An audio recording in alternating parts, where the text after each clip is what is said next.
आज हम लोग पढ़ने जा रहे हैं बाल विकास की अवस्थाएं, स्टेज ऑफ चाइल्ड डेवलपमेंट। ये बहुत ही ज़्यादा इम्पोर्टेंट टॉपिक है। इस टॉपिक से आप लोगों को बीएड एंट्रेंस एग्ज़ाम, टेट और नेट में 4 से 5 क्वेश्चन तो मिल ही जाने हैं। प्रत्येक बालक का जन्म विकासशील प्राणी के रूप में होता है। जन्म से पूर्व ही बालक के विकास की प्रक्रिया प्रारंभ हो जाती है और यह प्रक्रिया जीवन भर चलती रहती है। बस इसकी वृद्धि तीव्र या मंद हो सकती है। जैसे जिस प्रकार वृद्धि शैशवावस्था में होती है, उस प्रकार वृद्धि बाल्यावस्था में नहीं होती है। विकास की अवस्थाओं को कई भागों में विभाजित किया गया है, परंतु इनका स्पष्ट विभाजन संभव नहीं है। फिर भी विभिन्न मनोवैज्ञानिकों ने इसका विभाजन अपने अपने दृष्टिकोण से किया है। इस प्रकार हम डॉक्टर अर्नेस्ट जोन्स द्वारा किया गया विकास की अवस्थाओं का विभाजन देखेंगे। इन्होंने शैशवावस्था इन्फेंसी को जन्म से 5 वर्ष या 6 वर्ष तक विभाजित किया है। फिर बाल्यावस्था चाइल्डहुड को 6 वर्ष या 12 वर्ष तक विभाजित किया है। किशोरावस्था एडोलोसेंस 12 वर्ष से 18 वर्ष तक माना है। प्रौढ़ावस्था एडोलटहुड को 18 वर्ष के बाद माना है। इसी प्रकार हार्लॉक द्वारा किया गया विकास की अवस्थाओं का विभाजन भी देखते हैं। हार्लॉक महोदय ने गर्भावस्था को गर्भधारण से जन्म तक की प्रक्रिया को माना है। नवजात अवस्था को जन्म से 14 दिन की प्रक्रिया को माना है और शैशवावस्था को जन्म से 6 वर्ष की आयु तक माना है। फिर इन्होंने बाल्यावस्था को 2 सप्ताह से 2 वर्ष की आयु तक माना है और किशोरावस्था को 11 वर्ष से 21 वर्ष की आयु तक माना है। हार्लॉक महोदय ने किशोरावस्था को 3 भागों में बांटा है।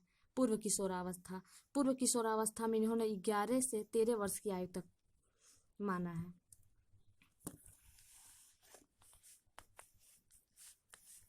इसके बाद हार्लॉक महोदय ने मध्य किशोरावस्था को 13 से 17 वर्ष की आयु तक माना है। फिर इन्होंने उत्तर किशोरावस्था को 17 से 21 वर्ष की आयु तक माना है। बालक परिपक्वता अवस्था तक पहुंचने के लिए विभिन्न अवस्थाएं प्राप्त करता है। इन अलग अलग विकास की अवस्थाओं की अलग अलग विशेषताएं होती हैं। जैसे शैशवावस्था की कुछ और विशेषताएं होती हैं, बाल्यावस्था की कुछ और विशेषताएं होती हैं, किशोरावस्था की कुछ और विशेषताएं होती हैं। इनकी विशेषताएं अलग अलग होती हैं। इन्हीं विशेषताओं के कारण ही बालक का विकास सही प्रकार से हो पाता है। विकास की अवस्थाओं को 7 भागों में बांटा जा सकता है। पहला हम देखेंगे गर्भावस्था, प्रेनेंटल पीरियड। यह अवस्था 9 माह की होती है, अर्थात निषेचन क्रिया से लेकर शिशु जन्म तक। निषेचन क्रिया क्या है? मादा युग्मक का नर युग्मज के साथ संयोग की क्रिया को ही हम निषेचन कहते हैं। गर्भावस्था को 3 भागों में बांटा जा सकता है। गर्भावस्था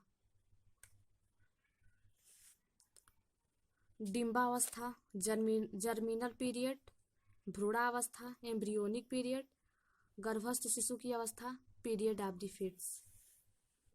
अब हम देखेंगे डिंबावस्था क्या होता है, डिंबावस्था में कौन सी प्रक्रिया फॉलो होती है। डिंबावस्था यह अवस्था निषेचन से लेकर 2 सप्ताह तक की होती है।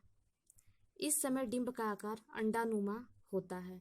इस अवस्था में डिंब को पोषण केंद्र के चारों ओर वसा केंद्र के द्वारा प्राप्त होता है।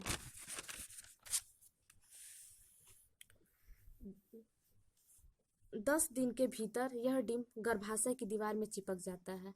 डिंब अवस्था की प्रक्रिया में यदि जांच किया जाए तो ये पता भी नहीं लगता है कि गर्भ ठहरा है। अब दूसरे नंबर पर है भ्रूणावस्था। यह अवस्था 2 सप्ताह से लेकर 2 माह तक की होती है।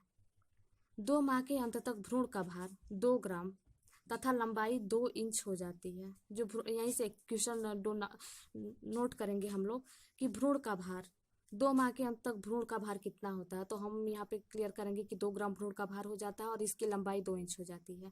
भ्रूण का विकास 3 परतों में होता है, बाह्य परत, मध्य परत, आंतरिक परत। अब बाह्य परत में हम देखेंगे कि कौन कौन से विकास होते हैं। बाह्य परत तो होता है मतलब जो दिखाई देने वाला चीज होता है, जैसे त्वचा, बाल, नाखून, दांत इत्यादि का निर्माण होता है। दांत की बात कर ले तो आप लोग कंफ्यूज मत होइएगा कि दांत दिखते नहीं है, लेकिन बाह्य परत के अकॉर्डिंग ही दांत का निर्माण हो जाता है, लेकिन दांत निकलते नहीं, अंदर दांत का निर्माण हो जाता है। अब हम मध्य परत की बात करें, मध्य परत में मांसपेशियों का निर्माण होता है। आंतरिक परत में इसमें पाचन संस्थान जैसे फेफड़े इत्यादि अंगों का निर्माण हो जाता है। अब देखेंगे हम गर्भस्थ शिशु की अवस्था। गर्भस्थ शिशु की अवस्था जो होती है तीसरे माह के प्रारंभ से शिशु के जन्म लेने तक की अवस्था होती है। यह तीसरे माह से प्रारंभ होती है, जब तक बार नहीं हो जाता है बेबी का तब तक चलता है। गर्भस्थ शिशु की अवस्था कहलाती है। शिशु के सभी अंगों का विकास होता है। प्रति माह बालक का वजन बढ़ता जाता है। जैसे 3 माह, चौथे माह में कुछ और वजन होता है, 5वें माह में कुछ और बढ़ जाता है, और ऐसे ऐसे यही क्रिया चलती रहती है। 7वें माह तक बालक का वजन 3 पाउंड हो जाता है। अतः पूर्ण रूप से 7वें माह तक सभी अंगों का निर्माण हो जाता है और उसके वजन में भी वृद्धि हो जाती है। इसी वजह से अगर 7वें माह में भी शिशु का जन्म हो जाता है तभी वो जीवित रह सकता है। 7वें माह तक सभी अंगों का और साथ ही उसका विकास पूर्ण रूप से हो गया रहता है। धन्यवाद।